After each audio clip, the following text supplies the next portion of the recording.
What's going on, y'all? Hard to Start podcast, man. We back with another video, man. It is fantasy football season. You know what I mean? We just had the draft last month. Dynasty drafts, dynasty startups are kicking up. You got rookie drafts that didn't popped off.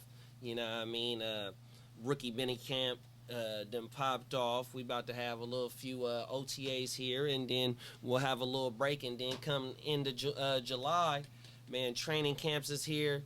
Fucking redraft is upon us, man. We can't wait for redraft. We know if you's a real fantasy football player, you know what time it is when it's redraft season. You know that's the time of the year where you with your home leagues, your work leagues. You know this is the real time to where the competitiveness gets to kicking in. You know what I mean? You get to seeing your boys when it's time to draft, all types of stuff. You know what I mean? So yeah, man.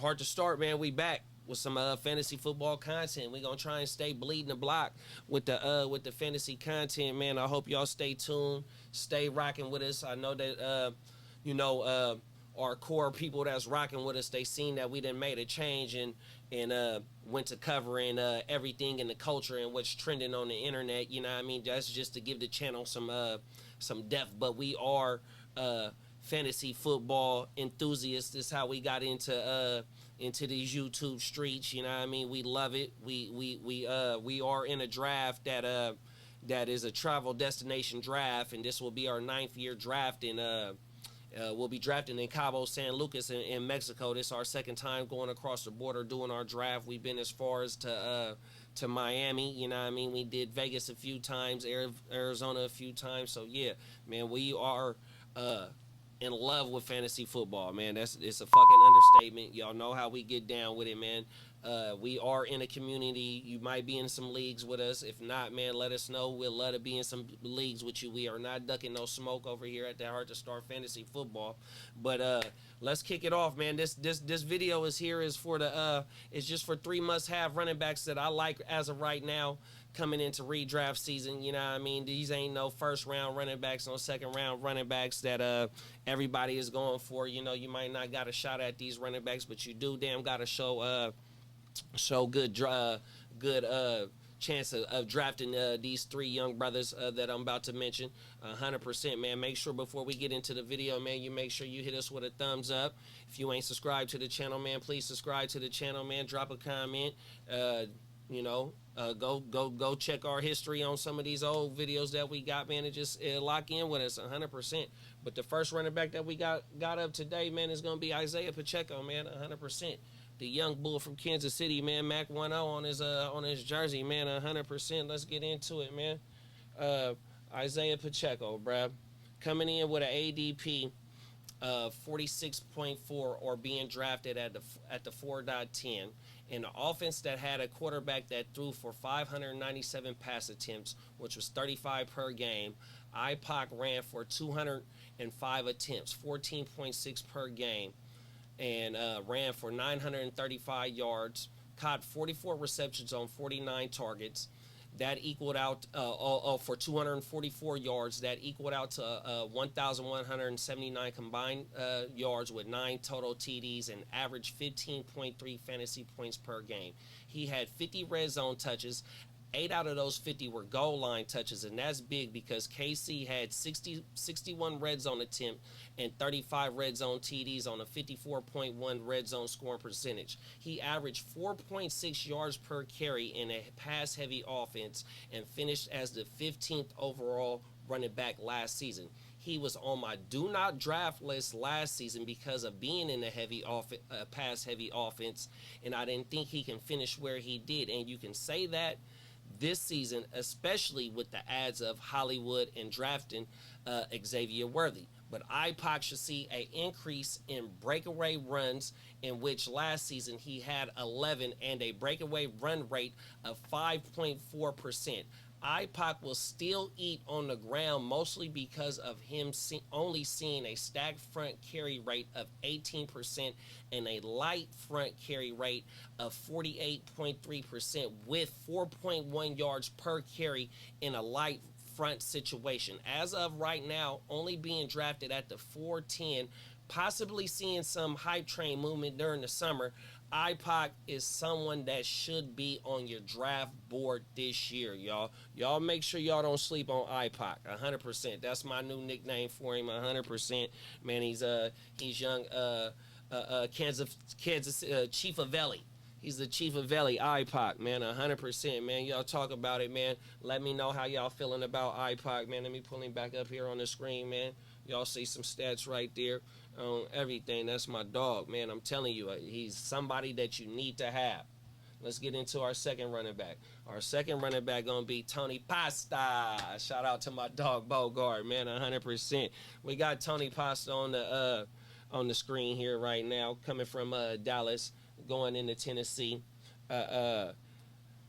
Tony Pasta, definitely on my draft list this year, bro. Coming in as of right now with an ADP of 95.1 overall and going at the 811 as of today. Signing with Tennessee in this offseason for 3 years, $21 million, and this year's cap hit only being $4 million. And next year's 8.5, and the following year 9.25. I think that they're going to try and get all of their ROI in the first 2 seasons of him being there. And coming off a season where he finished as the RB14 in PPR scoring and being the focal point of the run game with no Zeke and having a 70.9% snap share and the opportunity share of 67.9%, posting back-to-back 1,000 rushing and 300-plus receiving yard seasons is good fantasy production. And now might be going back to a 50-50 split with Tajay there, and Tajay posting 100 carries, 453 rushing yards, 4.5 yards per carry, 70 targets, and 52 receptions with 450 receiving yards and 3 total TDs. Tajay had a damn good rookie campaign, but for Pollard to have 252 carries and 55 receptions, it showed that he can carry a full workload playing all 17 games. He was 12th in the league in rushing in a season where his QB threw for 590 passing attempts, and he still posted 1,005 yards, 311 receiving yards, and a target share of 11.1%. Third in routes run with 362, sixth in route precipitation with 59%, and 5.7 yards per reception, and 11 breakaway runs. With new head coach Brian Callahan coming over from Cincinnati, their QBs having combined for 615 pass attempts and 135 of them going to running backs Chase Brown, Samaje, and Jay Mix. Pollard won't get shut out of the passing game. He will be the main runner in this offense, and he will definitely be someone you should not be overlooking this season. He's not getting shut out of the passing game, 100%, bruh. Tony Pollard is somebody that y'all definitely should be targeting, bruh. And if he's going at the 811, bro, that's a damn good steal. But I would double that up. He will be.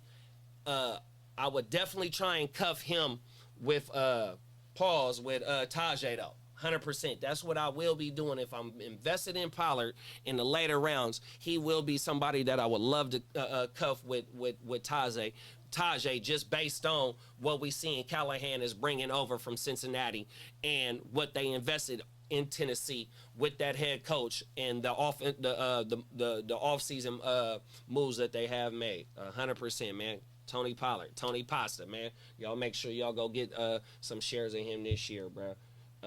Next running back, bro. AK-41, man. My dog, Alvin Kamara, man. Coming off a 4-game suspension, man. Come on, man. Let's get into these numbers, man. Let's talk about it, bro. Boom.